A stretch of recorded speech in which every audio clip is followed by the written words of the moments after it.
O Deus soberano. Jonas, capítulo 1, verso 17. Aí entramos no capítulo 2 até o verso 10.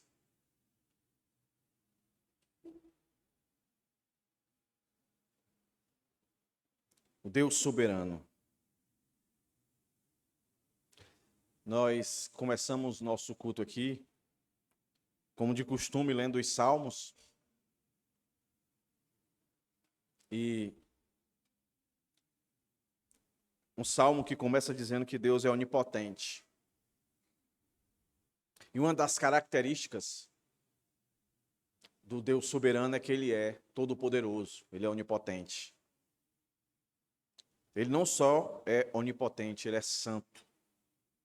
Ele não só é santo, Ele é misericordioso e gracioso. É exatamente isso que nós vamos falar nessa noite. O Deus soberano, que é o Deus onipotente, é o Deus santo, é o Deus misericordioso, é o Deus gracioso. Nós cantamos aqui hoje, tua forte mão guarda os meus dias, mesmo sem te ver. Eu pertenço a ti. Na minha cabeça, era o que Jonas não tinha entendido ainda. O Deus que ele servia. E algo que tem marcado muito a minha memória, todas as vezes que eu subo aqui para falar do Jonas, que mesmo, meus irmãos, em meio à infidelidade de Jonas, à rebelião de Jonas, Jonas não saiu das mãos poderosas de Deus. Às vezes nós cantamos canções como essa, tua forte mão guarda os meus dias, e a única impressão que vem na mente da gente é que esse guardar de Deus é nos protegendo das dificuldades, das angústias, das tribulações. Mas aqui em Jonas nós estamos aprendendo que essa mão forte de Deus nos guarda e nos protege, nos castigando, nos afligindo. Você já tinha parado para pensar sobre isso? Então, a partir de agora, quando você cantar essa canção, tua forte mão guarda os meus dias. Lembre-se que tem dias, e pode ser esses, agora que você está vivendo, que você está vivendo exatamente como Jonas, vivendo o contrário da vontade de Deus. Mas Deus continua sendo gracioso, misericordioso e amoroso, meus irmãos. Amém? Amém, irmãos? Estão com medo? Mas é para ficar. Mas é para ficar com medo. Porque Jonas, ele disse, no verso 9 do capítulo 1, respondendo os questionamentos dos marinheiros, o seguinte: eu sou hebreu e temo ao Senhor. Eu sou hebreu e temo ao Senhor. Teme nada. Ele vai temer agora. Agora ele vai temer e vai tremer. O Jonas, que deu as costas para Deus, lá no começo do capítulo, vou não. Pegou dinheiro no bolso aqui, comprou a passagem. Eu vou para onde eu quero. Esse Jonas que disse isso aqui, ó. Eu temo. E aí ele disse quem era esse Deus. Mas agora, dos versos 17 até o 10 do capítulo 2, nós vamos ver de fato Jonas temendo esse Deus. Vamos ler o texto, meus irmãos. Preste bem atenção no texto aí, tá? Para ver se você não vai ver aqui o Deus poderoso, o Deus santo, o Deus misericordioso e o Deus gracioso. Vê se você consegue enxergar aí nesses versos. 17, 10 do capítulo 2. O Senhor ordenou que um grande peixe engolisse Jonas. E Jonas esteve 3 dias e 3 noites no ventre do peixe. Então Jonas, do ventre do peixe, orou ao Senhor seu Deus e disse: na minha angústia clamei ao Senhor e ele me respondeu. Do ventre do abismo gritei e tu ouviste a minha voz. Pois me lançastes nas profundezas, no coração dos mares, e a corrente das águas me cercou. Todas as tuas ondas e as tuas vagas passaram sobre mim. Então eu disse: estou excluído da tua presença. Será que tornarei a ver o teu santo templo? As águas me cercaram até a alma, o abismo me rodeou e as algas se enrolaram na minha cabeça. Desci até os fundamentos dos montes, desci até a terra, cujos ferrolhos se fecharam atrás de mim para sempre. Tu, porém, fizestes a minha vida subir da sepultura, ó Senhor, meu Deus. Quando dentro de mim desfalecia a minha alma, eu me lembrei do Senhor e subi a ti a minha oração no teu santo templo. E subiu a ti a minha oração no teu santo templo. Os que adoram ídolos vãos abandonam aquele que lhes é misericordioso. Mas, com a voz do agradecimento, eu te oferecerei sacrifício. O que prometi, cumprirei. Ao Senhor pertence a salvação. E o Senhor falou ao peixe, e este vomitou Jonas na terra. Vamos orar. Santo Deus, como a tua palavra é maravilhosa. Mais uma vez, estamos tendo a oportunidade de ver a revelação da tua vontade para as nossas vidas aqui hoje. Ó Deus, que seja relevante tudo que acabamos de ler e tudo que irei falar, Senhor, nessa noite. Que a minha fala seja direcionada pelo teu Espírito Santo, no poder do teu Espírito Santo. Que cada um aqui essa noite, da criança ao idoso, e como sempre te peço, do mais instruído ao menos instruído, que todos sejam alcançados com as verdades desse texto, para hoje, para agora, para esse tempo. Perdoa, Senhor, as nossas falhas, as nossas transgressões. Nos coloca diante de Ti com corações arrependidos, contritos e quebrantados. Que haja alegria, júbilo, em mais uma vez ter a oportunidade de ouvir a Tua palavra. Em nome de Jesus, Senhor, abençoa esse tempo, esse momento, que seja prazeroso para todos nós. É que eu te rogo e te peço, em nome de Jesus. Então, como é que eu divido o texto, irmãos? Está aí, ó, para os irmãos, vai aparecer aí, ó. O onipotente Deus, verso 17 do capítulo 1, até o verso 3 do capítulo 2. O santo Deus, verso 4, verso 5. O misericordioso Deus, verso 6, verso 7. E o gracioso Deus, do verso 8 ao verso 10.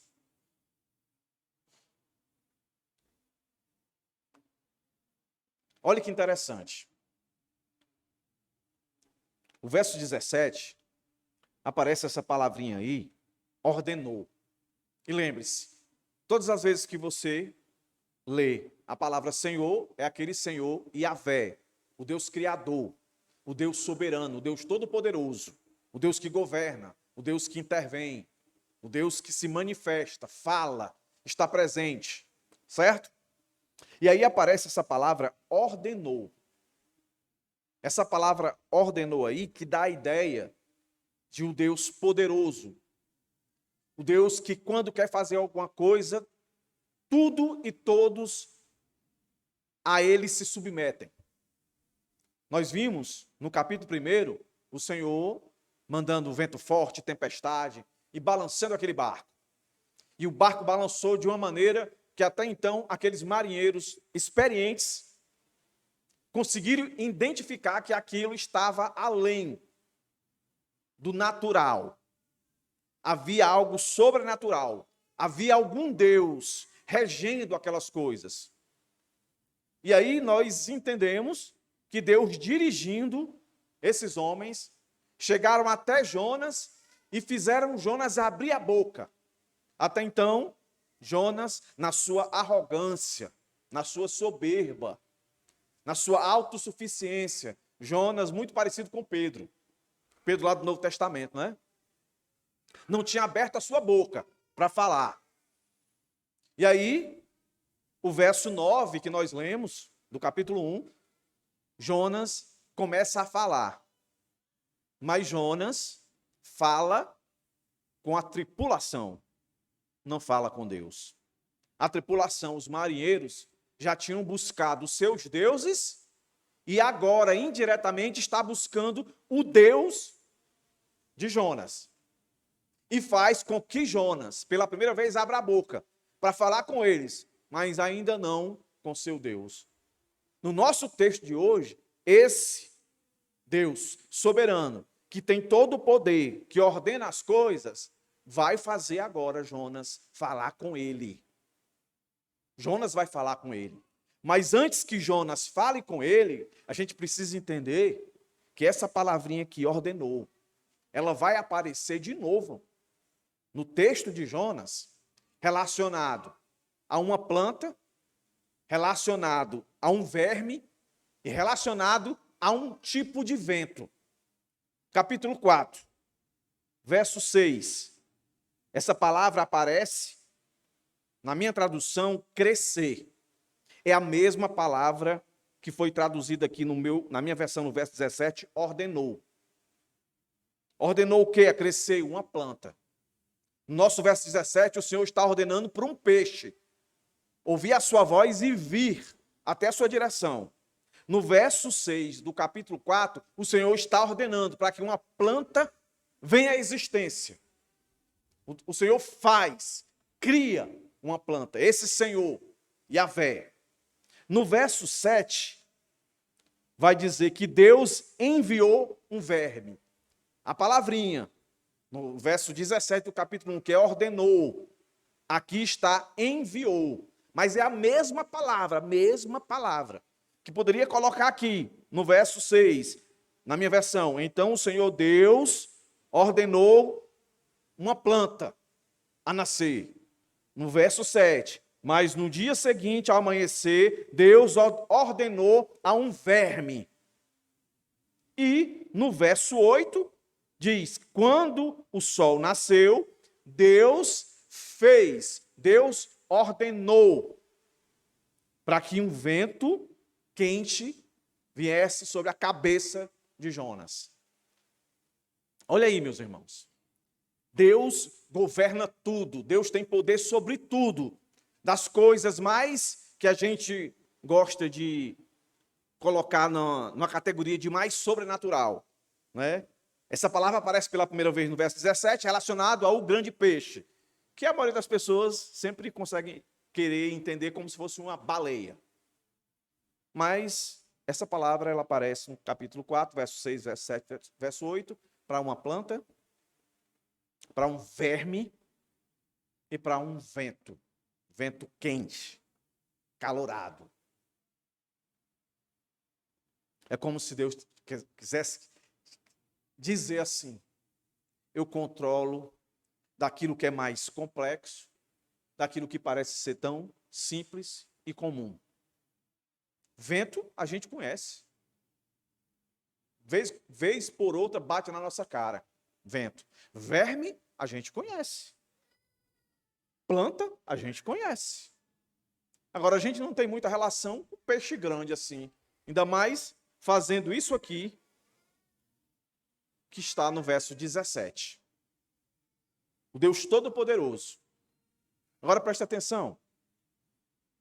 O grande peixe obedece. A planta obedece. O verme obedece. O vento obedece. Os marinheiros obedeceram, temeram, né? Até então, o único desobediente aqui é Jonas. O escolhido. O único desobediente até aqui é Jonas. Aí o Senhor diz: ordenou que um grande peixe engolisse Jonas. E Jonas esteve 3 dias, 3 noites. Essa palavra engolir, essa mesma palavra ela aparece lá naquele episódio, se não me engano, de Números, quando a família de Core, alguns leem assim, se levantou em rebelião e a terra abriu e engoliu todos eles. E aparece, se não me engano, em outro local também. Essa palavra engolir que eu não me recordo agora. Então, para Jonas, parece que isso aqui que vai acontecer é ruim. É juízo, é condenação, é a ira de Deus. Parece. E eu acredito que tinha que parecer mesmo para ele que fosse assim. Um escritor, C.S. Lewis, né? Frase muito conhecida dele, né? Ele diz em um dos seus livros que o megafone de Deus é a forma de Deus, o sofrimento é o megafone de Deus para falar com um mundo tão ensurdecido. O único jeito, meus irmãos, de Deus chamar a nossa atenção para nos colocar dentro da direção correta, não tem outro jeito, a não ser através da punição, do sofrimento. E nós precisamos entender, para levar a sério, nós precisamos entender isso para de fato temer. Porque Jonas disse no verso 9 que temia a Deus, mas as suas atitudes, ele tinha de có o credo. Ele de fato cria que Deus era o Deus único, todo-poderoso. Mas ele precisava ser chacoalhado. Então, de início, parece, né? Mas depois a gente vai ver que não. E aí, o finalzinho do verso diz que ele vai ficar lá 3 dias e 3 noites. Então, o poder de Deus não deve ser só visto em trazer esse peixe e engolir a Jonas, mas também manter Jonas vivo dentro da barriga desse peixe. O poder de Deus é grandioso ao ponto de que mesmo Jonas ainda não entendendo que isso aqui é bom para ele, isso aqui é misericórdia e graça de Deus na vida dele, hoje aqui nós, olhando para esse texto, temos que olhar para Deus e dizer como Deus de fato é poderoso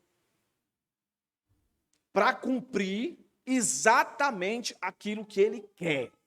Ele vai mover céus e mares para que a sua vontade de fato seja absoluta. Pouca gente se atenta para... E Jonas esteve 3 dias e 3 noites no ventre do peixe. De onde veio o poder para sustentar esse homem ali dentro? Do mesmo Deus que chamou esse peixe, e esse peixe obedeceu ao ponto de engula, mas não devore. Engula, mas não dê fim a ele. É aí, meus irmãos, que entra que esse peixe, ele não veio para matar Jonas. Ele veio para salvar Jonas. Se lembre, Jonas foi lançado ao mar.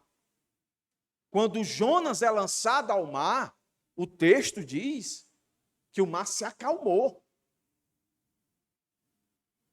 Se acalmou.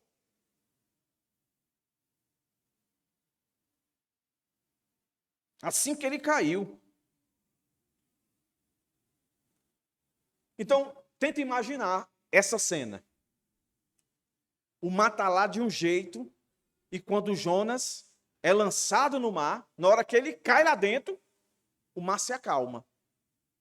Aí a ideia, pensando realmente, literalmente, o que aconteceu, Jonas afunda, e quando ele sobe, o mar já está tranquilo. O mar já está tranquilo. E segundo alguns historiadores, não era comum pessoas que viajavam nesses barcos saberem nadar, se não fosse pessoas da área, marinheiros. Não era comum. Nos nossos dias de hoje, os pais colocam os filhos para fazer natação. Naquela época não existia isso. Normalmente aprendia a nadar quem trabalhava com o mar. Quem não trabalhava com o mar não tinha essa preocupação. Então, provavelmente, Jonas ia se afogar. E aí o peixe vem exatamente, meus irmãos, para livrá-lo de um afogamento. E aí ele, dentro da boca desse peixe, o verso 1 até o verso 3 vai nos dizer a oração desse homem. Agora Jonas vai abrir a boca para falar com Deus. Até então, Jonas tinha falado, e porque foi importunado a falar, não é? Ele estava calado. Tem como um cristão viver a sua vida no mundo sem falar, sem testemunhar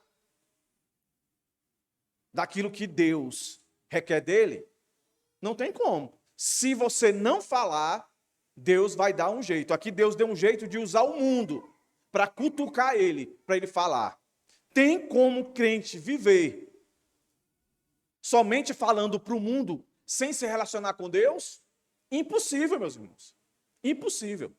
Impossível. Está aqui, agora nós vamos ver. Não basta só falar com o mundo. Tem que continuar falando comigo. Tem que continuar se relacionando comigo. E aí o texto vai dizer, então Jonas, do ventre do peixe. Jonas podia estar orando a Deus se tivesse obedecido lá no verso 2, no verso 3. Jonas podia estar orando e conversando com Deus até chegar para onde Deus queria que ele fosse, mais ou menos 800 quilômetros pela terra. Ele ia demorar bastante tempo para chegar lá em Nínive. Aí ele ia se relacionando com Deus. Mas ele não quis. Aí agora Deus vai fazê-lo conversar com ele confortavelmente dentro da barriga de um peixe. Pense agora como Jonas. Não pense agora como você, olhando para o texto já sabendo mais ou menos como é o final da história. Pense como Jonas. Jonas agora está dentro da boca de um peixe. Na barriga de um peixe. A situação não é fácil. E Jonas, olhe como Deus é poderoso. Deus vai fazer Jonas orar. A oração de Jonas para esse Deus poderoso é Jonas reconhecendo que esse Deus não só é poderoso, mas é santo, é misericordioso, é gracioso, sem ter recebido o livramento. Isso é importante. Jonas vai orar essa oração aqui, que é um salmo, é uma compilação de vários salmos. Ele vai orar e veja que oração de adoração. É muito mais adoração, reconhecimento do que petição. Ele vai orar, meus irmãos, dentro da agonia, dentro do sofrimento, dentro da desesperança. Aí parece não, que nós cantamos aqui, mesmo sem te ver. Tua forte mão está sobre mim, mesmo sem te ver, eu pertenço a ti. Olha aí a oração dele. E disse, dentro da barriga do peixe, na minha angústia, clamei ao Senhor, e ele me respondeu. Só que a resposta está lá no final, no verso 10, né? Quando o peixe vai vomitar ele na terra. Então ele ora, acreditando que Deus tem poder. A minha percepção, e não poderia ser outra, é que quando Jonas, agora dentro dessa situação, está dentro do peixe, algo totalmente incomum, ele consegue, meus irmãos, perceber que por mais que aquilo seja uma coisa que não faz sentido nenhum, ele sabe que quem está por trás disso é Deus. E ele se sente em segurança, em confiança para orar. E olha o que ele diz. Olha se isso aqui não parece quem agora de fato está com medo, está tremendo. Na minha angústia, clamei ao Senhor, e ele me respondeu do ventre do abismo. A palavra ventre aqui, por mais que seja a mesma palavra que está no verso 17 e no verso 1, não é a mesma palavra no original. É mais uma ideia de uma caverna. Por quê? Que a relação desse ventre com o abismo. Abismo aqui é aquela palavra dada no Antigo Testamento para inferno. Sheol. Abismo. Sheol. O que Jonas está sentindo aqui, tentando comparar aqui para os nossos dias, é aquela sensação de iminência de morte e de que você tem certeza que essa morte aí está separando você de Deus. Que você está sendo condenado ao inferno, abismo, Sheol, inferno. Essa era a percepção do judeu. Ele não tem a revelação completa como nós temos, que Deus já adentrou o céu, o paraíso, ele não tem essa noção ainda. Ele não tem essa noção de ressurreição, ele não tem essa noção ainda. Como nós temos aqui. Então, quando Jonas está dentro da barriga desse peixe, ele entende. Até aqui ele está entendendo. Puxa vida, Deus é poderoso. Agora, eu tenho que clamar a Ele. Só Ele pode mudar esse quadro. Só Ele pode mudar essa situação. Eu não tenho como me livrar a não ser clamando a Ele. Para que Ele me livre desse local horrível. Sheol. O inferno. Para que Ele me livre disso aqui. Por isso que no final, quase no final, no verso 9, ele vai dizer a frase que... A frase não é só a frase principal do livro de Jonas, não. É da Bíblia toda. A salvação pertence ao Senhor e ponto final. E aí ele é um temor, ao mesmo tempo um temor que confia. Porque ele diz, e tu ouviste a minha voz. Aí o verso 3 corrobora para afirmar que ele entende que tudo que está acontecendo com ele veio das mãos de Deus. Eu até comentei isso no sermão passado. Olha o que é que ele diz aqui. Pois me lançastes. Aí você olha para o capítulo 1, quem foi que lançou? Foi os marinheiros. Mas a palavra lançar, a primeira vez que ela aparece, é Deus dizendo, verso 4, mas o Senhor lançou sobre o mar. É a mesma palavra. Então, Jonas tem consciência de que tudo que está acontecendo com ele, toda essa experiência terrível de eminência, de que ele está onde não tem volta, só Deus pode tirar ele dessa situação. Pois me lançaste nas profundezas, no coração dos mares, e as correntes das águas me cercou. Alguns comentaristas acreditam que essa expressão aqui, as águas me cercaram, faz lembrar Noé. Mas Jonas não se vê como Noé. Jonas se vê como aqueles que ficaram fora da arca. A ira de Deus se manifestou fora da arca, levando todos aqueles para serem exterminados. Ficou só a família de Noé. É como se Jonas quisesse dizer, agora eu temo ao Senhor. Deus está irado. Deus está me punindo pela minha desobediência. E ele diz, todas as tuas ondas e as tuas vargas passaram sobre mim. Perceba aí. A compreensão dele de um Deus todo-poderoso.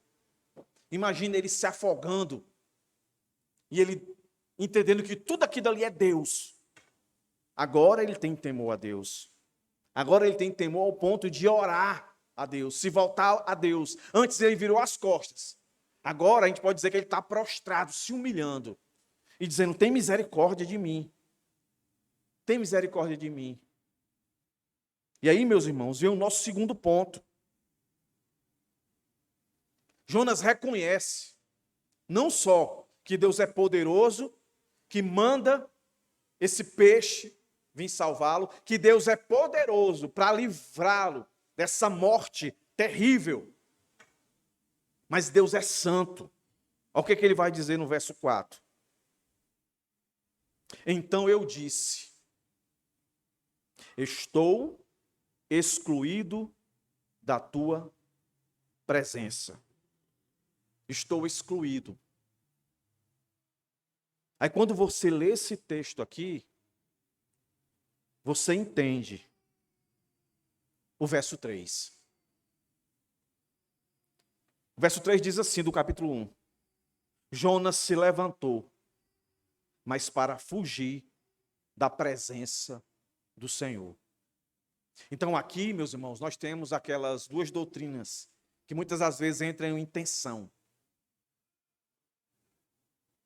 Responsabilidade do homem e soberania de Deus. O verso 3 do capítulo 1 diz que a responsabilidade é de Jonas, de ter saído da presença de Deus. Porque ele não está na presença de Deus, Deus chamou ele para conversar e disse, olha, eu quero que você vá fazer isso aqui. Viaje para essa cidade e vá lá pregar arrependimento. Aí Jonas diz, não vou. Sai da presença de Deus, vira as costas. O verso 4 agora do capítulo 2 diz que o Senhor o excluiu da sua presença. Então como é que a gente entende? Bem, a gente vai entender assim. Jonas, na verdade, ele é excluído da presença de Deus porque Deus, que é Deus Todo-Poderoso, mas também é o Deus Onisciente, ele sabia que Jonas não estava preparado para essa missão. Deus tinha algo para tratar em Jonas. Então, quando Jonas diz assim, eu vou desobedecer, do outro lado, Deus já sabia que ele ia fazer isso. E soberanamente não tem como explicar. Deus não é o autor do mal.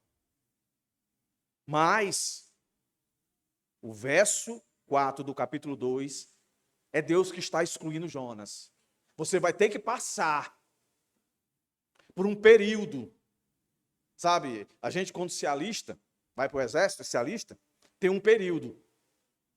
Né? Você se alista, aí você vai para um tempo, uma quarentena, 40 dias, você vai para algum lugar. Aí lá você vai ser trabalhado, entendeu? Para depois, de fato, você ser reconhecido como soldado. Você não vai ser soldado antes de passar por isso. Tem lá, não é? A turma que passa em faculdade, né? Aí não tem lá o negócio lá, antes de começar, como é que chama? O trote, né? Tem que passar lá por aquele negócio, para depois você ser considerado, né, um aluno iniciante lá na faculdade. É mais ou menos isso, seu Senhor, você não está pronto, eu vou lhe excluir aqui.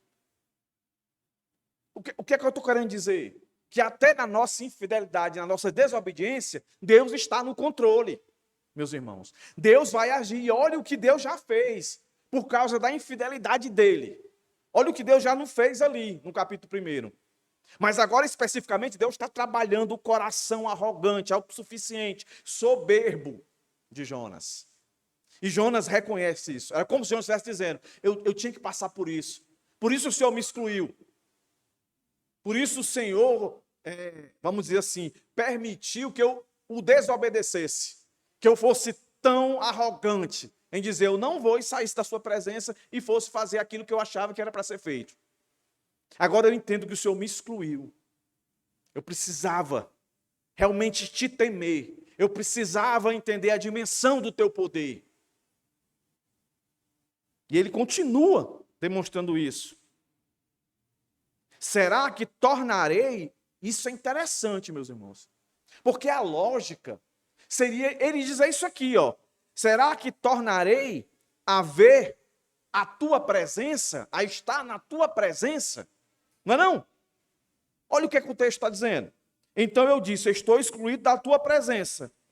A lógica seria, será que tornarei a estar na tua presença, a ver-te de novo? Mas ele não diz isso. Olha o que ele diz. Será que tornarei a ver? Olha aí, irmãos. O teu santo templo. E ele vai falar isso de novo no verso 7. E subiu a ti a minha oração no teu santo templo.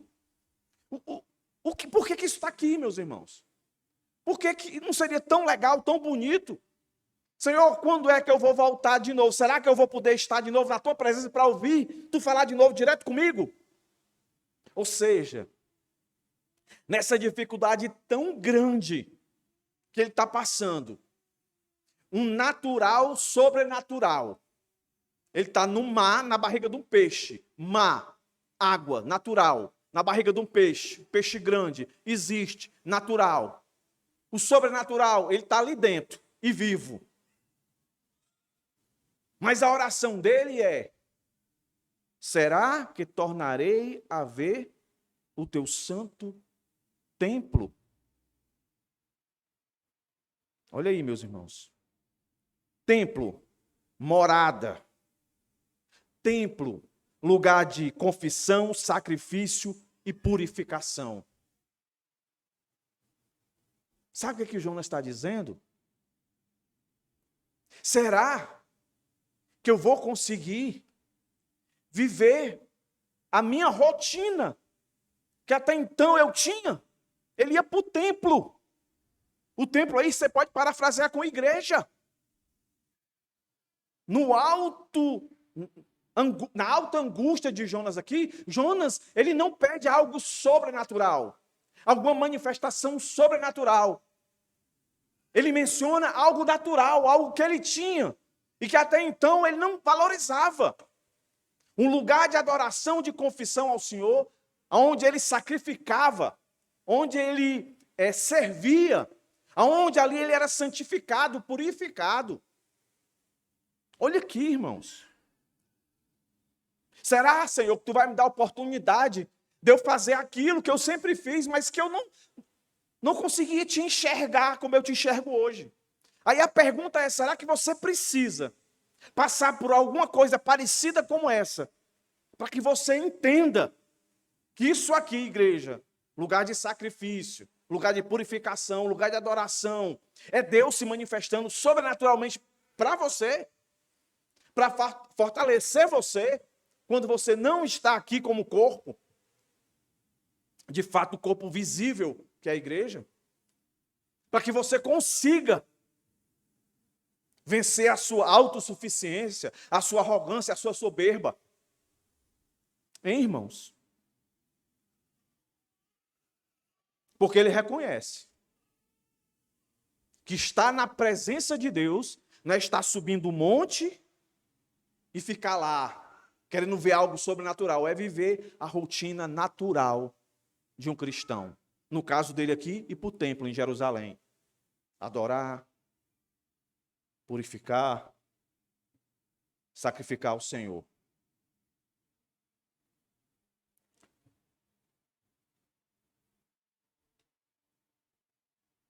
E olha que interessante agora. Ele reconhece que não está na presença de Deus, meus irmãos. Não está na presença de Deus é uma queda cada vez mais aprofundada. Olha o que ele vai dizer no verso 6. Ser excluído da presença de Deus é porque está em pecado. E Deus não consegue se relacionar com quem está em pecado.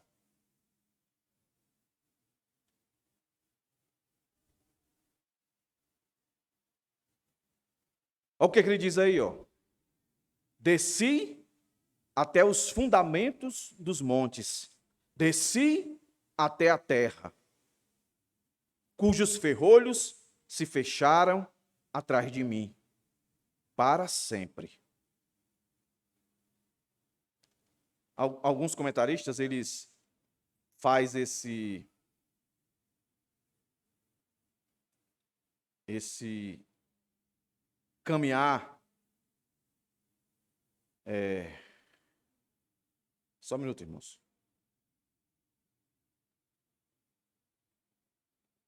O meu tablet aí morreu. Aí eu vou.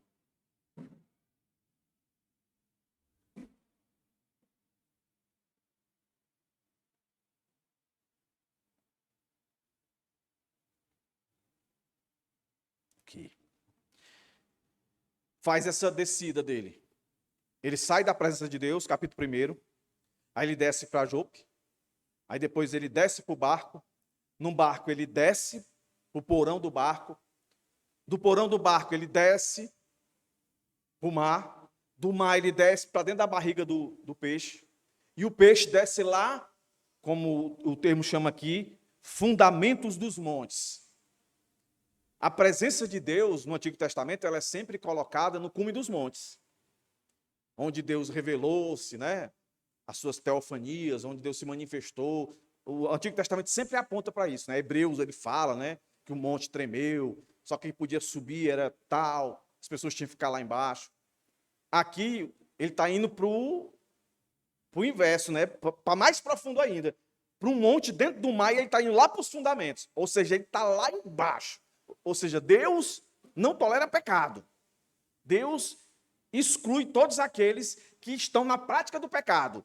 Deus não quer conversa, até que você reconheça que Ele é poderoso, e automaticamente, quando você reconhece que Ele é poderoso, você vai entender que Ele é santo. Foi isso que ele entendeu, Jonas. Jonas reconhece a santidade de Deus com o seu próprio pecado. Agora ele começa a se ver pecador. Tanto que ele diz isso, cujos ferrolhos se fecharam atrás de mim para sempre. Isso aqui, meus irmãos, parece muito, não é? Com a situação do indivíduo quando ele está morto nos seus delitos e pecados. O único jeito dele sair do buraco é se houver uma intervenção divina. E se você só vai clamar por uma intervenção divina se você reconhecer essa divindade como toda poderosa e que o seu pecado afronta ele de um jeito que ele exclui ele da sua presença e não tem como você ir lá, a não ser se ele buscar. É o que ele diz, ó. Tu, porém, olha aí. Tu, porém, fizeste a minha vida subir da sepultura, do Sheol, do inferno. Olha o que é que ele diz. Ó Senhor, meu Deus. Olha aí, irmãos. Agora sim. Jonas podia agora dizer o verso 9. Sou hebreu e temo o Senhor, o Deus do céu que fez o mar e a terra. Agora ele poderia dizer. Porque agora ele viu isso. Agora ele percebeu isso. A sua total dependência do Senhor. E quando ele percebe isso, Deus poderoso, Deus santo, não tem outro caminho, meus irmãos, para aquele que se arrepende. Ele vai ver o Deus misericordioso. Olha aí o verso 7. A misericórdia de Deus se manifestando. Enquanto Jonas está no ventre do peixe, ele clama por misericórdia. Mesmo após sua desobediência e tentativa de fuga, Deus não o abandona. A resposta de Deus ao fazer o peixe vomitar Jonas em terra seca, lá no verso 10, revela sua misericórdia completa. A sua graça sobre esse homem. Olha o que ele vai dizer aí, ó. Quando dentro de mim desfalecia a minha alma, eu me lembrei do Senhor. Meus irmãos, Jonas era crente, mas era um crente que precisava amadurecer. Jonas conhecia a escritura da sua época, que a sua oração aqui está recheada de referências aos salmos. Salmo 18 está aqui, um monte de salmo está aqui, pedaços. Ele está orando a escritura. Por que ele está fazendo isso? É o poder de Deus, meus irmãos, vindo na memória dele. E agora ele vai dizer o que Jeremias, nas suas lamentações, disse. Olha aí, ó. Eu me lembrei do Senhor. Jeremias 3. Quero trazer à memória aquilo que me dá esperança. As misericórdias do Senhor são a causa de não sermos consumidos. Aí você lembra do contexto lá de Jeremias? Era de sofrimento. Parafraseando com Jonas, ele estava dentro da barriga de um grande peixe. Era muita aflição, era muita desesperança, era muita pressão, era muita perseguição. Era um inferno a vida de Jeremias. Mas o texto lá diz que ele para e pensa. O que é que eu tenho que pensar? Eu vou me lembrar de Deus. De um Deus que é soberano. Deus que governa, Deus que sabe o que está fazendo.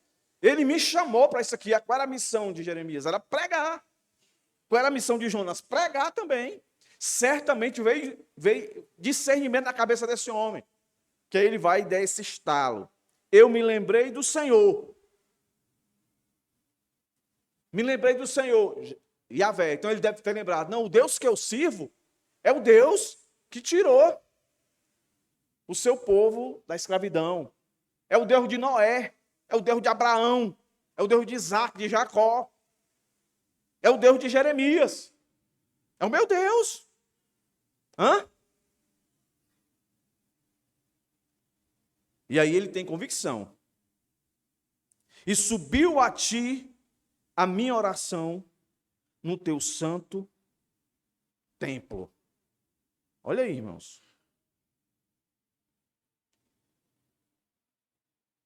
Olhe como ele reconhece a misericórdia de Deus na vida dele. Eu tenho convicção que aqui, agora, na barriga desse peixe, eu estou me colocando, Deus, assim como eu me colocava quando estava lá no templo em Jerusalém. Eu estou aqui me humilhando diante de Ti. Isso me traz convicção de que a minha oração, ó, até então ele era calado, né? Não falava nada. Agora ele está falando com Deus. Em uma circunstância que ele jamais imaginaria que poderia acontecer. Jamais. Os planos de Jonas, nós sabemos. Ele queria ir para Tarsis. 3.000 quilômetros distante de onde o Senhor queria que ele fosse. Ele queria ir para o fim do mundo. E Deus não. E aqui ele diz, Deus, tu não é só misericordioso, verso 8 ao 10. Tu é gracioso. Olha o que é que ele coloca no verso 8 aqui. Os que adoram ídolos vãos, abandonam aquele que lhes é misericordioso. Misericordioso aí, você pode entender como bom. Aqui a gente pode interpretar esse verso 8 de duas maneiras. A primeira é Jonas, fazendo menção aos marinheiros, que os marinheiros adoravam outros deuses. E ao fazer isso, eles se tornavam ingratos com o Deus verdadeiro que disponibilizava sobre ele a sua graça comum. Nós temos visto muito isso no amor de Deus, né? Das expressões do amor de Deus é a sua graça comum, de providenciar sustento, livramento para o ímpio. O cara sai de casa e vai pecar, vai adulterar, vai fornicar, vai fazer tudo aquilo que afronta a Deus. Mas Deus é gracioso que permite vida para ele. Ele vai lá nas meretrizes, aí pega uma doença, Deus cura. É a graça comum de Deus. Aí a primeira percepção é essa, que Jonas está dizendo. Senhor, eu não sou como esses mal agradecidos. Que o Senhor, de alguma maneira, tenha graça por eles, continue tendo graça por eles. Essa seria a primeira interpretação. A segunda seria ele reconhecendo. E eu acho que essa segunda ela é mais propícia. É o próprio Jonas reconhecendo que ele tinha um coração idólatra. Que idolatria não é só se prostrar diante de uma imagem ou de outro Deus. Idolatria é tudo aquilo que nos faz desobedecer à vontade de Deus. Então, se a vontade de Deus é que nós guardemos o domingo, que no domingo nós estejamos na igreja louvando e adorando ao Senhor, e a gente, por nosso egoísmo, nossa arrogância, a gente faz planos para domingo estar em outro lugar. E aqui eu estou falando no sentido de você fazer planos, né, quando não é algo que você é forçado a fazer. Um irmão adoeceu, você tem que ir para o médico, ou você tem que trabalhar naquele dia. Não é nesse ponto que eu estou falando. Mas é quando você tem condição de poder estar naquilo que Deus chamou para a gente cultuar a Ele. Guardar um dia para adorá-lo, que normalmente nós guardamos o domingo. E você, na sua autossuficiência, você diz, não, eu não vou. Isso aí pode ser uma idolatria. O dinheiro pode ser uma idolatria. Amor aos filhos exageradamente pode ser idolatria. Ao marido, à esposa, ao trabalho. No caso de Jonas aqui, parece que a sua idolatria era o seu patriotismo, a sua nacionalidade. Perceba lá no verso 9 do capítulo 1, quando é perguntado a ele, você sabe por que isso está acontecendo? De onde você veio? Qual é a sua cidade? Várias perguntas. Qual é que ele vai responder? Eu sou hebreu.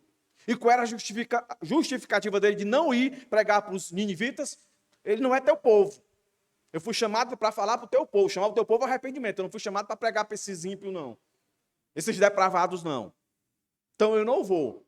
Então tudo indica que Jonas idolatrava a sua nacionalidade. Ele era um patriota exagerado. Todos eram condenados. Não mereciam salvação. Isso era idolatria. Ele aqui confessa: os que adoram ídolos vãos abandonam aqueles que lhe é misericordioso. Foi exatamente o que ele fez.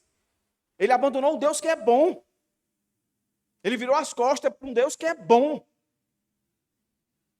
Um Deus que é gracioso. E aí vem, de fato, o verso 9, meu irmão, fecha. Mostra Jonas aqui arrependido, mas ainda não totalmente amadurecido. Mas lá na frente ele vai se revoltar de novo. Mas aqui é Deus trabalhando. Porque a Bíblia, ela é algo sobrenatural, mas ela é muito real, meus irmãos. Tem dias que a gente está amadurecendo e tem dias que a gente para de amadurecer. Que no Novo Testamento vai chamar isso de perseverança. Tem horas que a gente está perseverando, tem horas que a gente não está perseverando. E parar de perseverar, automaticamente é regredir. A gente não precisa pecar para dizer que não está perseverando. Só basta a gente parar de perseverar, a gente já peca. Mas aqui Jonas mostra o seu arrependimento. Mas é um caminhar. Deus tirou ele da sua insensibilidade. Como é que ele estava? Mudo. Deus fez ele falar com o mundo. Deus fez dar lampejos de misericórdia. Nós não vimos isso? Não me jogue ao mar, que vocês vão ser livres disso. Jonas, na cabeça dele, ele estava com a situação sob controle. Isso está acontecendo por causa de mim, então me jogue no mar. Eu quero é morrer mesmo, mas eu não vou obedecer a Deus. Eu não vou obedecer a Deus. Vai não, é? Aí está aí. Tudo isso aconteceu, lançado no mar, quase morre, quase vê o Sheol. E aí ele vai dizer no verso 9, mas com a voz de agradecimento. E lembre-se, ele está dentro da barriga do peixe, tá, irmãos? Ele está dentro da barriga do peixe. Ainda não aconteceu nada. Está lá fedido, o ar deve ser muito difícil de respirar lá dentro, deve estar se balançando lá dentro, né? Hora de cabeça para baixo, hora deitado, hora em pé, deve estar um ribuliço doido. E ele diz, ó, não viu nada. De novo aqui, ó. Tua forte mão guarda os meus dias, mesmo sem te ver. Eu pertenço a ti. Mas com a voz do agradecimento, eu quem, Jonas? Te oferecerei sacrifício.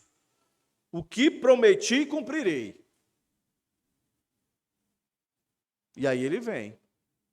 E arremata aqui, ó. Ao Senhor pertence a salvação. Ele está dizendo assim, ó. Se não for tu, eu não me livro disso aqui. Se não for tu, Senhor, o teu poder, a tua misericórdia, não, o teu poder, a tua santidade, a tua misericórdia, a tua graça, se não for comigo, eu não me livro. Efésios 2. Pela graça sois salvos mediante a fé. Não vem de vós, é dom de Deus. A salvação é dom de Deus. Está aqui, ó. Paulo diz lá, e Jonas já dizia isso há muito tempo, ó. ao Senhor pertence a salvação.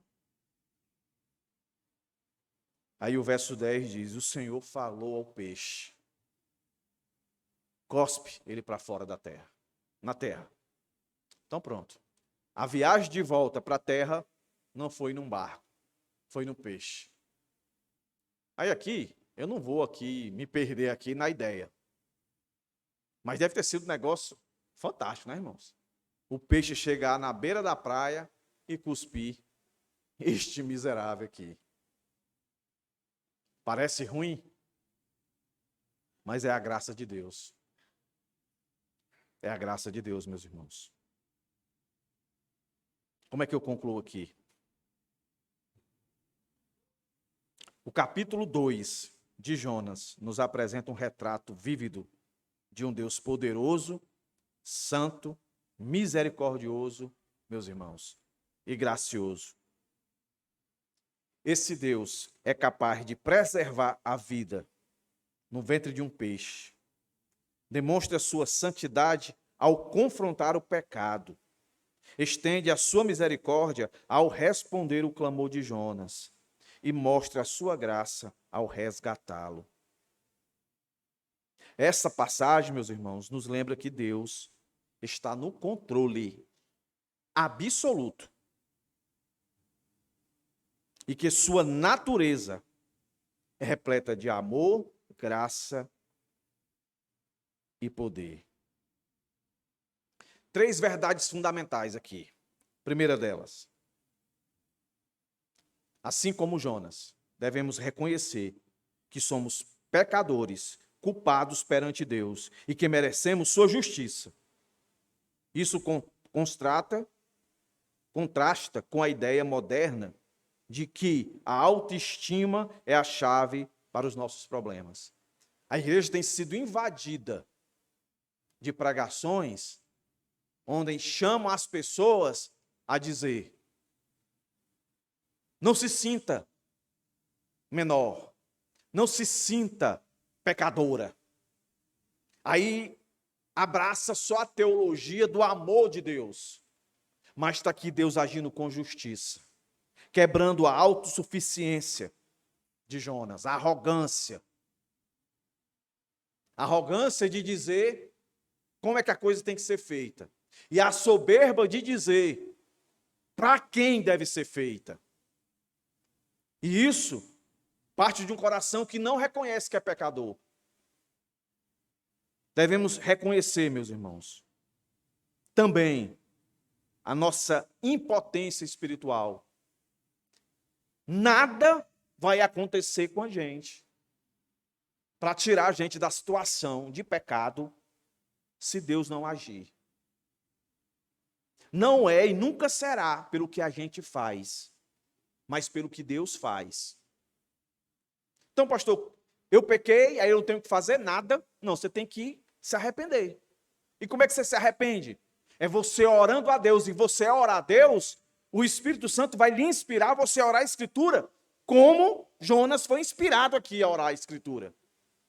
E nesse ínterim, a sua responsabilidade, ela não está aquém do poder de Deus de fazer isso.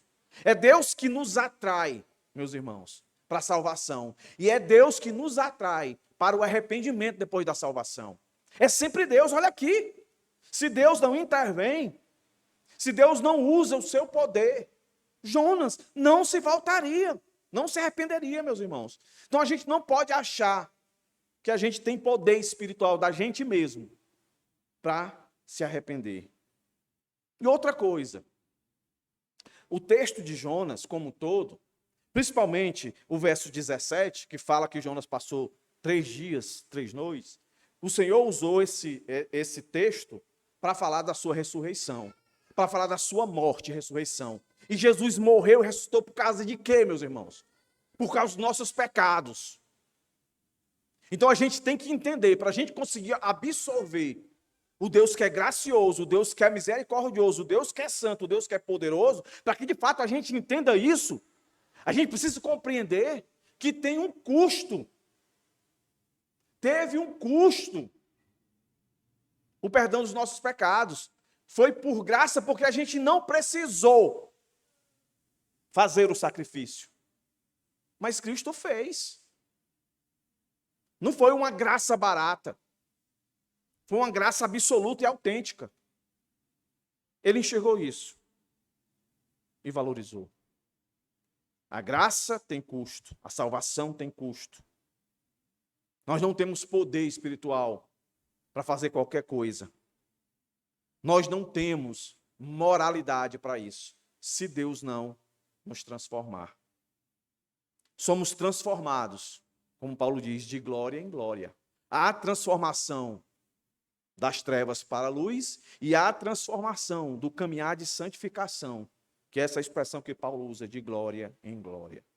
Então, concluindo, para cada ponto, nunca esqueça, Deus é soberano, sua vontade é absoluta, Ele faz o que quiser, na hora que Ele quiser, como Ele quiser. Nunca esqueça disso.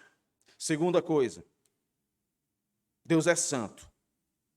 Ele não tolera desobediência. Desobediência é pecado. Terceiro, a Bíblia diz que Deus é Pai das misericórdias. Nós lemos aqui que Ele lembrou do Senhor. E eu fiz referência a Lamentações. Mas Hebreus vai dizer que o Pai das misericórdias, Ele é Pai das misericórdias porque Ele pune, porque Ele açoita. Foi isso que Ele fez com Jonas. Não tem jeito da gente voltar para o caminho. Não é assim não na nossa vida terrena, quando a gente desobedece nossos pais, qual é o corretivo? É o açoite. E por fim, Deus é graça, Deus é amor. Amor, aliança. Deus fez uma aliança com Jonas. O pecado de Jonas, a rebelião de Jonas, a rebelião que tem nome, arrogância e soberba, o seu patriotismo, a sua nacionalidade, não quebrou a aliança de Deus com ele. Deus moveu, literalmente, céus e terra para que Jonas se submetesse a ele. Que Deus use sempre a sua misericórdia, a sua graça, a sua justiça, o seu poder, para nos manter, meus irmãos, aliançados a Ele. Porque toda honra e toda glória a Ele pertence. A salvação pertence ao Senhor. Oremos. Senhor, muito obrigado por tua graça, por tua misericórdia.